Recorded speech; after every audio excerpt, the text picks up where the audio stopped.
राधे राधे दोस्तों, आज मैं आपको एक ऐसी कहानी सुनाने जा रहा हूँ जो सिर्फ सुनने की चीज नहीं है, महसूस करने की चीज है। ये कहानी है हमारे प्यारे अनिरुद्ध आचार्य जी की और उनकी लाइफ के उस हिस्से की जिसे सुनकर आपको समझ आएगा कि एक सच्चा रिश्ता क्या होता है और पति पत्नी का मतलब सिर्फ तकरार नहीं, समझदारी भी है। तो अगर आप सच में आचार्य जी को दिल से मानते हो और जानना चाहते हो कि उनके पर्सनल लाइफ में कैसी कैसी चीजें हुई हैं, तो बस बैठ जाओ आराम से और इस वीडियो को पूरा देखो। और हाँ, चैनल को सब्सक्राइब कर लो भाई, ताकि ऐसी दिल छू लेने वाली कहानियां मिस ना हो जाए। तो बात कुछ वक्त पहले की है। आचार्य जी एक बहुत बड़ी कथा में व्यस्त थे। पूरा पंडाल भक्तों से भरा पड़ा था। सब लोग सांस रोकर सुन रहे थे उनके वचन। और भाई, जब वो बोलते हैं ना, तो लगता है जैसे शब्द नहीं, अमृत बरस रहा हो। अब जैसे हर बार होता है, कथा के बाद आया प्रश्न उत्तर का दौर। और इस बार जो हुआ वो सुनकर न सिर्फ लोग चौंक गए, बल्कि थोड़े भावुक भी हो गए। एक भक्त खड़ा हुआ, थोड़ा हिचकिचाते हुए। उसकी आंखों में परेशानी साफ झलक रही थी। उसने हाथ जोड़कर कहा, गुरुदेव, मेरी पत्नी मुझसे हर छोटी छोटी बात पर झगड़ा करती है। मैं बहुत परेशान हूँ। और क्या आपकी पत्नी, हमारी गुरु माँ, कभी आपसे झगड़ा करती हैं? बस इतना सुनना था। पूरे पंडाल में सन्नाटा छा गया। लोग तो जैसे सांस भी धीरे लेने लगे, क्योंकि ये सवाल बहुत सीधा और बहुत पर्सनल था। लेकिन जो जवाब आचार्य जी ने दिया, भाई साहब, दिल छू गया। उनके चेहरे पर ना कोई गुस्सा, ना कोई हैरानी, बस एक शांति और एक प्यारी सी मुस्कान। फिर बोले, बेटा, सवाल बहुत सच्चा है और मैं इसका जवाब पूरी ईमानदारी से दूंगा, क्योंकि ये बात हर उस इंसान के लिए जरूरी है जो शादीशुदा है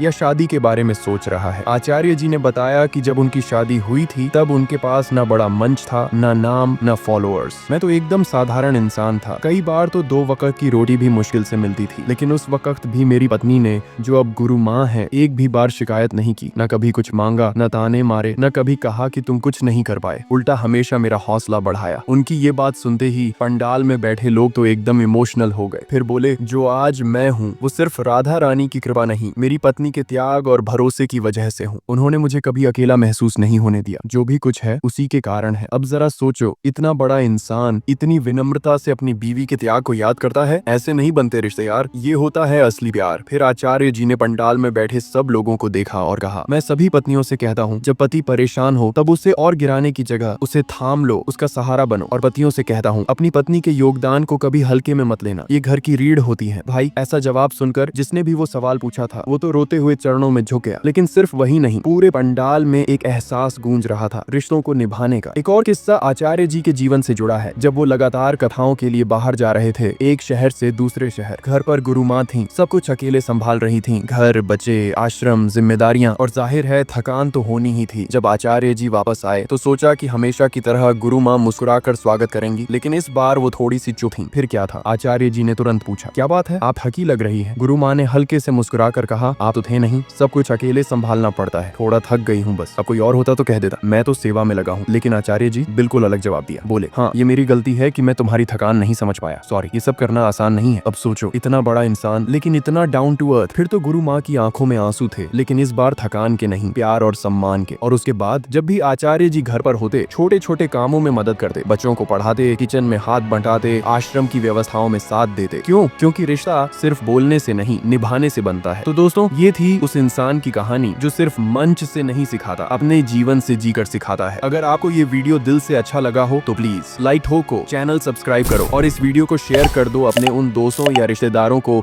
जो रिश्तों में परेशान है, क्योंकि शायद इस कहानी से उन्हें भी कुछ समझ आए। और हाँ, अगली बार फिर मिलेंगे एक और दिल छू लेने वाली कहानी के साथ। जय श्री राधे।